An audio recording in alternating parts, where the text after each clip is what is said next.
Welcome to Dweller of the Dark. We're a channel honoring the yellowed and blackened bones of many prominent authors. We'll be digging up several obscure, strange, and forgotten authors who influenced many of the great horror, science fiction, and fantasy writers today. Comment below if you like. If you have authors that you'd like to see recognized, list them in the comments or contact our author page. Subscribe for more tales of the horrifying, obscure, strange, and forgotten. We'll have quite a collection climbing out of the tombs. If you like any of our tales, hit the like button below.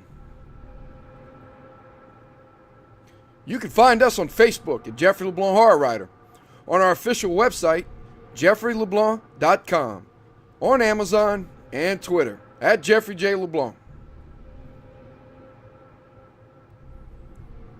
Tonight, the willows moan with hidden dark knowledge. The wendigo sends a baleful howl, and ghosts seem to creep from ancient tombs. As we invite in the ghost of the late Algernon Henry Blackwood. Algernon Henry Blackwood was an English broadcasting narrator, journalist, novelist, and short story writer. But he is known greatly for being the most prolific ghost story writer in the history of the genre. Literary critic S.T. Joshi stated, "His work is more consistently meritorious than any weird writers except Lord Dunsany's, and that his short story collection, Incredible Adventures 1914, may be the premier weird collection of this or any other century." Blackwood certainly led an interesting philosophical life. It was a life steeped in mysticism and in nature. After he read the work of Hindu sage left behind at his parents' house, he developed an interest in Buddhism and other Eastern philosophies, a belief that would later be explored further in Rosicrucianism and Buddhism. It's interesting to note Blackwood was a member of one of the factions of the Hermetic Order of the Golden Dawn, along with his contemporary horror master, Arthur Machen. Algernon Blackwood kept busy during his life, for sure, besides writing. He had an early, varied career before supernatural fame. Blackwood worked as a dairy farmer in Canada, where he also operated a hotel for 6 months. He was a newspaper reporter in New York City, a bartender, model, journalist for the New York Times, private secretary, businessman, and a violin teacher.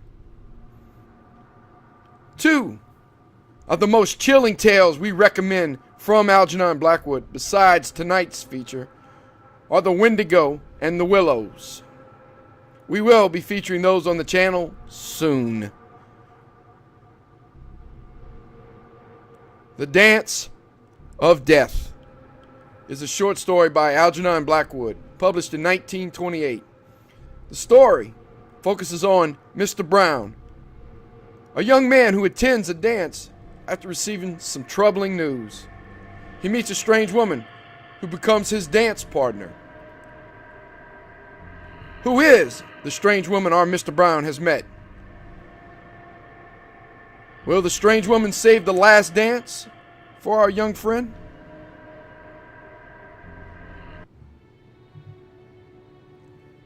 The Dance of Death by Algernon Blackwood. Brown went to the dance feeling genuinely depressed, for the doctor had just warned him that his heart was weak and he must be exceedingly careful in the matter of exertion. "Dancing?" he asked, with that assumed lightness so nature's effect in the face of a severe shock, the plucky instinct to conceal pain.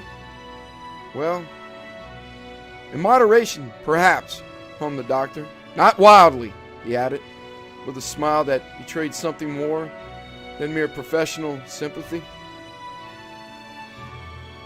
At any other time, Brown would probably have laughed, but the doctor's serious manner put a touch of ice on the springs of laughter. At the age of 26, one hardly realizes death. Life is still endless, and it is only old people who have hearts and such like afflictions. So it was that the professional dictum came as a real shock, and with it too, as a sudden revelation, came that little widening of sympathy for others that is part of every deep experience. As the years roll up and pass, at first he thought of sending an excuse. He went about carefully, making the buses stop dead before he got out, and going very slowly up steps. Then gradually, he grew more accustomed to the burden of his dread secret, the commonplace events of the day, the hated drudgery of the office, where he was an underpaid clerk, the contact with the other men who bore similar afflictions with assumed indifference, the fault-finding of the manager, making him fearful of his position. All this helped to reduce the sense of first alarm, and instead of sending an excuse, he went to the dance. As we have seen, feeling deeply depressed and moving all the time as if he carried in his side a brittle glass globe that the last jarring might break it into 1,000 pieces. Spontaneous jollity natural to a boy and girl dance served, however, to emphasize vividly the contrast of his own mood and to make him very conscious again of his little hidden source of pain. But though he would gladly have availed himself of a sympathetic ear among the many there whom he knew intimately, he nevertheless exercised the restraint natural to his character and avoided any reference to the matter that bulked so largely in his consciousness.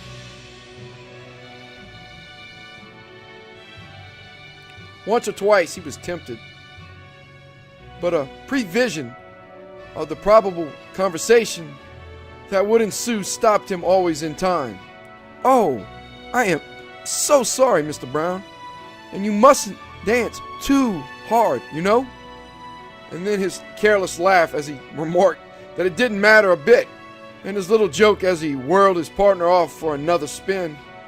He knew, of course, there was nothing very sensational about being told that one's heart was weak.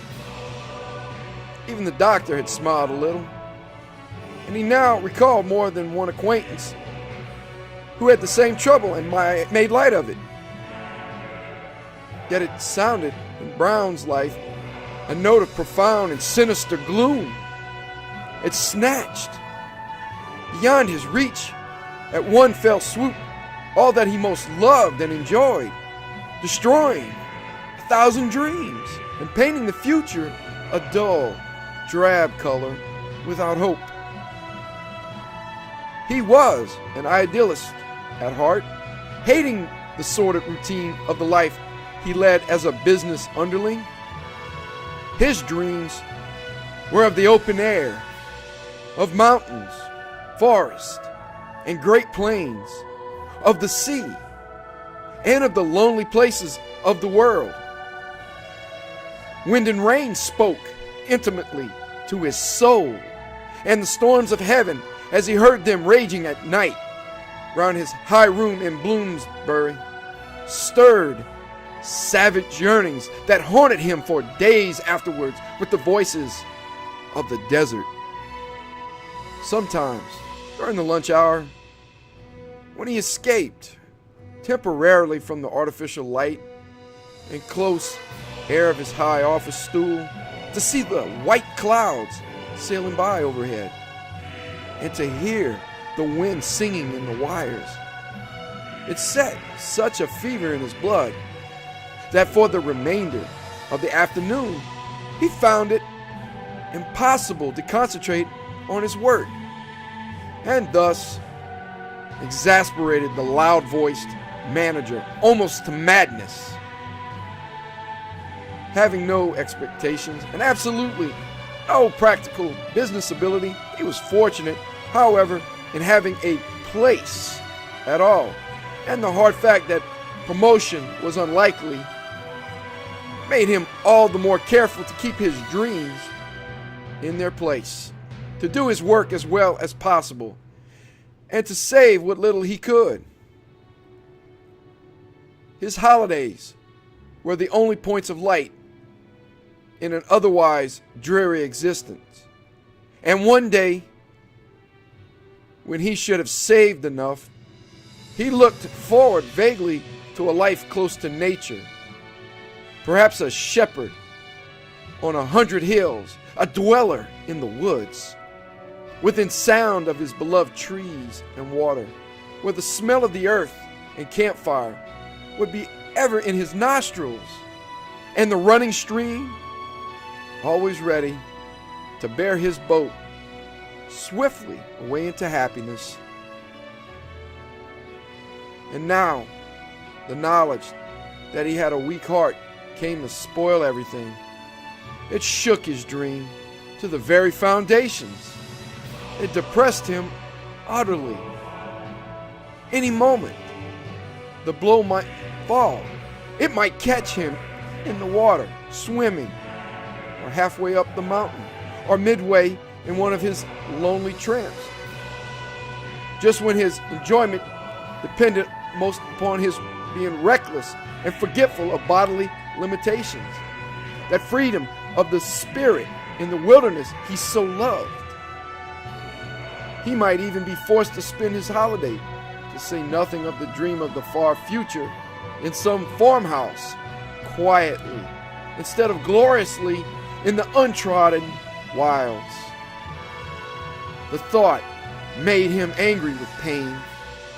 All day he was haunted and dismayed, and all day he heard the wind whispering among branches and the water lapping somewhere against sandy banks in the sun.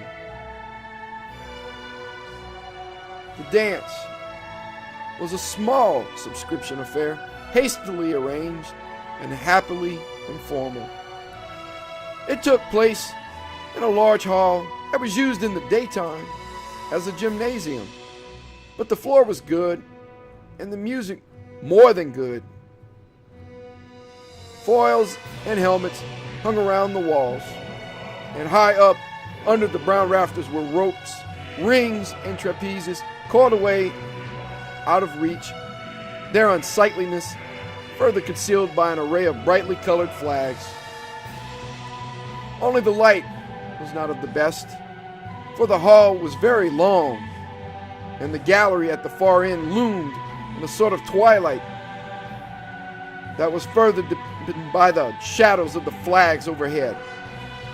But its benches afforded excellent sitting-out places, where strong light was not always an essential to happiness, and no one dreamed of finding fault. At first he danced cautiously, but by degrees the spirit of the time and place relieved his depression and helped him to forget. He had probably exaggerated the importance of his malady. Lots of other fellows, even as young as he was, had weak hearts and thought nothing of it. All the time, however, there was an undercurrent of sadness and disappointment not to be denied. Something had gone out of his life. A note of darkness had crept in. He found his partners dull, and they, no doubt, found him still duller. Yet this dance, with nothing apparently to distinguish it from 100 others, stood out in all his experience with an indelible red mark against it. It is a common trick of nature, and a profoundly significant one, that, just when despair is deepest, she waves a wand before the weary eyes and does her best to waken an impossible hope. Her idea, presumably, being to keep her victim going actively to the very end of the chapter, lest, through indifference, he should lose something of the lesson she wishes to teach. Thus it was that, midway in the dance, Brown's listless glance fell upon a certain girl whose appearance instantly galvanized him into a state of keenest possible desire. A flash of white light entered his heart and set him all on fire to know her. She attracted him tremendously. She was dressed in pale green and always danced with the same man, a man about his own height and coloring, whose face, however, he never could properly see. They set out together much of the time, always in the gallery where the shadows were deepest. The girl's face he saw clearly, and there was something about her that simply lifted him bodily out of himself and sent strange thrills of delight coursing over him like shocks of electricity. Several times their eyes met, and when this happened, he could not tear his glance away. She fascinated him, and all the forces in his being merged into a single desire to be with her, to dance with her, speak with her, and to know her name. Especially, he wondered, who the man was she so favored. He reminded him so oddly of himself. No one knows precisely what he himself looks like, but this tall, dark figure, whose face he never could contrive to see, started the strange thought in him that it was his own double. In vain, he sought to compass an introduction to this girl. No one seemed to know her. Her dress, her hair, and a certain wondrous slim grace made him think of a young tree waving in the wind, of ivy leaves, of something that belonged to the life of the woods rather than to ordinary humanity. She possessed him, filling his thoughts with wild woodland dreams. Once, too, he was certain, when their eyes met, that she smiled at him, and the call was so well nigh irresistible that he almost dropped his partner's arm to run after her. But it seemed impossible to obtain an introduction from anyone. You know who that girl is over there? He asked one of his partners, while sitting out a square dance, half exhausted with his exertions. The one up there in the gallery, in pink. No, the one in green, I mean. Oh, next, the wallflower lady in red. In the gallery, not under it, he explained impatiently. I can't see up there. It's so dark, returned the girl after a careful survey through the glasses. I don't think I see anyone at all. It is rather dark, he remarked. Why? Do you know who she is? She asked foolishly. He did not like to insist. It seemed so rude to his partner. This sort of thing happened once or twice. Evidently no one knew this girl in green, or else he described her so inaccurately that the people he asked looked at someone else instead. In that green sort of ivy-looking dress, he tried another, with the rose in her hair and the red nose, or the one sitting out. After that, he gave it up finally. His partners seemed to sniff a little when he asked. Evidently, La Desiree was not a popular maiden. Soon after, too, she disappeared and he lost sight of her. Yet, the thought that she might have gone home made his heart sink into a sort of horrible blackness. He lingered on much later than he intended in the hope of getting an introduction, but at last, when he had filled all his engagements, or nearly all, he made up his mind to slip out and go home. It was already late, and he had to be in the office, that hateful office, punctually at 9 o'clock. He felt tired, awfully tired, more so than ever before at a dance. It was, of course, his weak heart. He still dawdled a little while, however, hoping for another glimpse of the sylph in green, hungering for a last look that he could carry home with him and perhaps mingle with his dreams. The mere thought of her filled him with pain and joy and a sort of rarefied delight he had never known before. But he could not wait forever, and it was already close upon 2 o'clock in the morning. His rooms were only a short distance down the street. He would light a cigarette and stroll home. No, he had forgotten for a moment. Without a cigarette. The doctor had been very stern on that point. He was in the act of turning his back on the whirl of dancing figures when the flags at the far end of the room parted for an instant in the moving air, and his eyes rested upon the gallery just visible among the shadows. A great pain ran swiftly through his heart as he looked. There were only 2 figures seated there. The tall, dark man, who was his double, and the ivy girl in green. She was looking straight at him down the length of the room, and even at that distance, he could see that she smiled. He stopped short. The flags waved back again and hit the picture, but on the instant, he made up his mind to act. There, among all this dreary crowd of dancing dolls, was someone he really wanted to know, to speak with, to touch, someone who drew him beyond all he had ever known and made his soul cry aloud. The room was filled with automatic lay figures, but here was someone alive. He must know her. It was impossible to go home without speech, utterly impossible.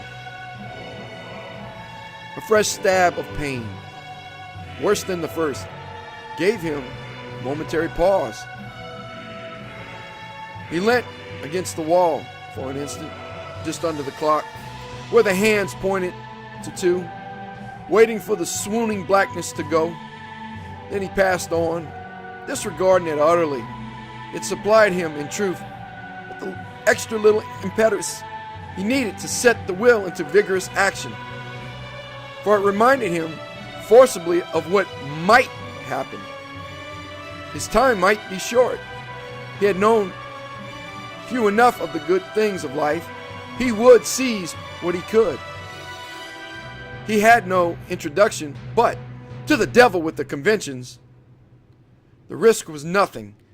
To meet her eyes at close quarters, to hear her voice, to know something of the perfume of that hair and dress. What was the risk of a snub compared to that? He slid down the side of the long room, dodging the dancers as best he could. The tall man, he noted, had left the gallery, but the girls sat on alone. He made his way quickly up the wooden steps, light as air, trembling with anticipation. His heart beat like a quick padded hammer, and the blood played a tambourine in his ears. It was odd. He did not meet the tall man on the stairs, but doubtless there was another exit from the gallery that he had not observed. He topped the stairs and turned the corner. By Jove! She was still there, a few feet in front of him, sitting with her arms upon the railing, peering down upon the dancers below. His eyes swaying for a moment, and something clutched at the very roots of his being. But he did not hesitate. He went up quite close past the empty seats, meaning to ask naturally and simply if he might beg for the pleasure of a dance. Then, when he was within a feet of her side, the girl suddenly turned and faced him, and the words died away on his lips. They seemed absolutely foolish and inadequate. "Yes, I am ready," she said quietly, looking straight into his eyes. "But what a long time you were in coming. Was it such a great effort to leave?" The form of the question struck him as odd, but he was too happy to pause. He became transfigured with joy. The sound of her voice instantly drowned all the clatter of the ballroom, and seemed to him the only thing in the whole world. It did not break on the consonants like most human speech. It flowed smoothly. It was the sound of wind among branches, of water running over pebbles. It swept into him and caught him away, so that for a moment he saw his beloved woods and hills and seas. The stars were somewhere in it too, and the murmur of the plains. By the gods, here was a girl he could speak with in the words of silence. She stretched every string in his soul and then played on them. His spirit expanded with life and happiness. She would listen gladly to all that concerned him. To her, he could talk openly about his poor, broken heart, for she would sympathize. Indeed, it was all he could do to prevent himself running forward at once, with his arms outstretched to take her. There was a perfume of earth and woods about her. "Oh, I am so awfully glad," he began lamely, his eyes on her face. Then, remembering something of earthly manners, he added, "My name, is..." Something unusual, something indescribable in her gesture stopped him.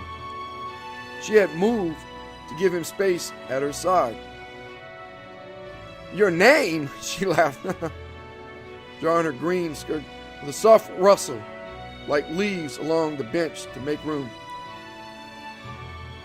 "But you need no name now, you know." Oh, the wonder of it. She understood him.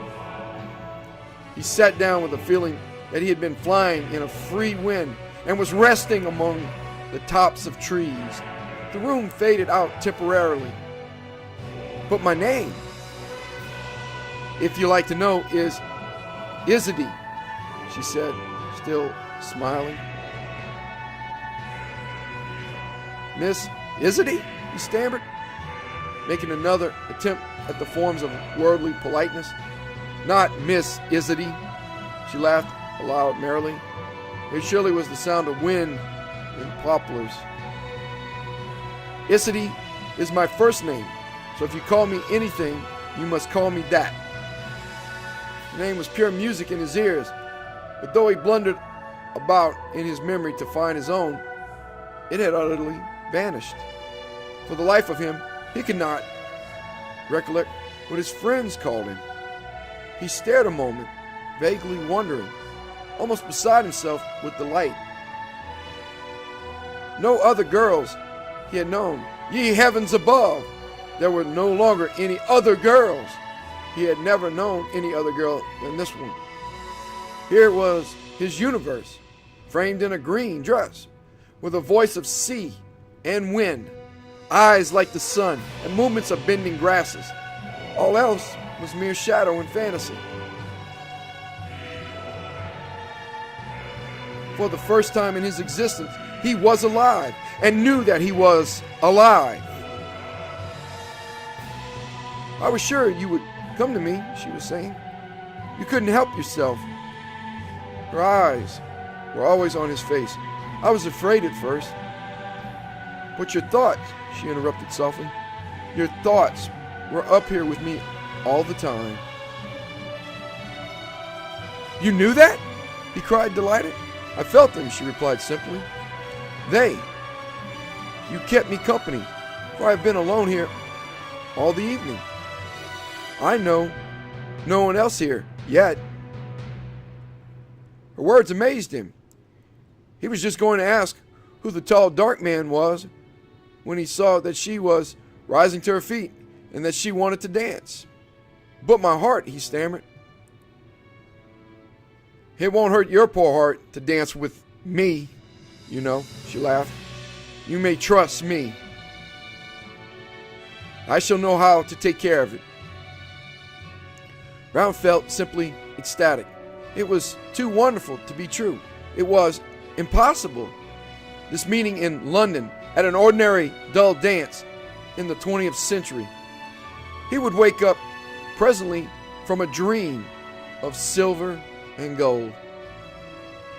Yet he felt even then that she was drawing his arm about her waist for the dance.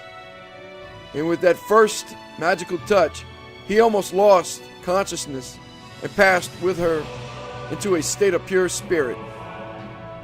It puzzled him for a moment how they reached the floor so quickly and found themselves among the whirling couples.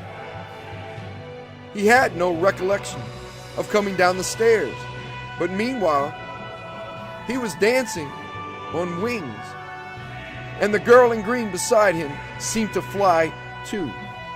And as he pressed her to his heart, he found it impossible to think of anything else in the world but that and his astounding happiness.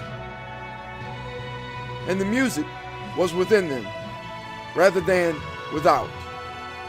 Indeed, they seemed to make their own music out of their swift, whirling movements, for it never ceased and he never grew tired. His heart had ceased to pain him. Other curious things happened too, but he hardly noticed them, or rather, they no longer seemed strange.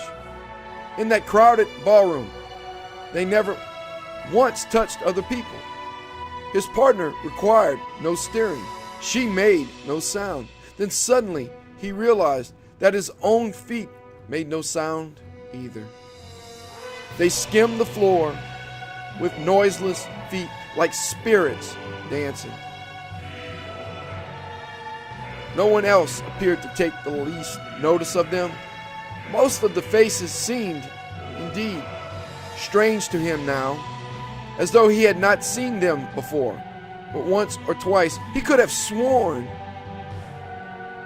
that he passed couples who were dancing almost as happily and lightly as themselves, couples he had known in past years, couples who were dead.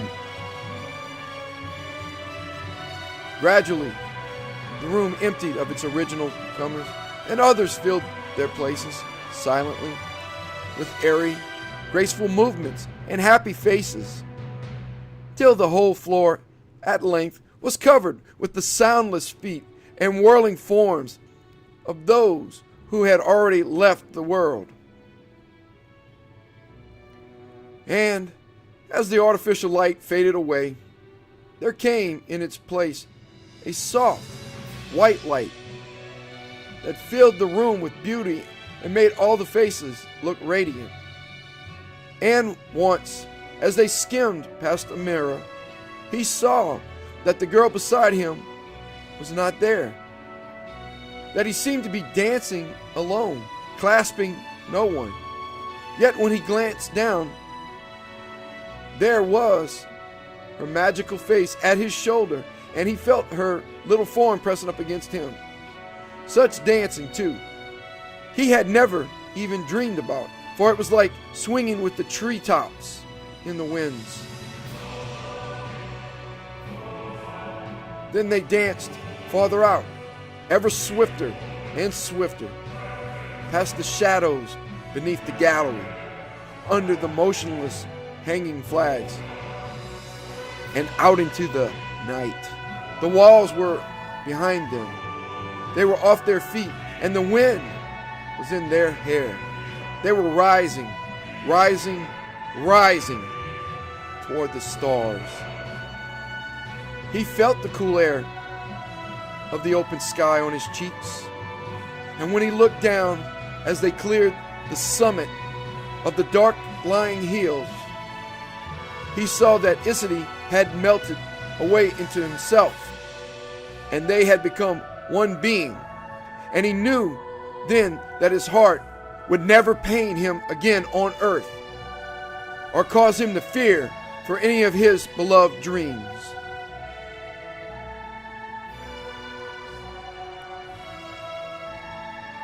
But the manager of the hateful office only knew 2 days later why Brown had not turned up to his desk, nor sent any word to explain his absence. He read it in the paper, how he had dropped down dead at a dance, suddenly stricken by heart disease. It happened just before 2 o'clock in the morning. Well, thought the manager, he's no loss to us anyhow. He had no real business instincts. Smith will do his work much better, and for less money too.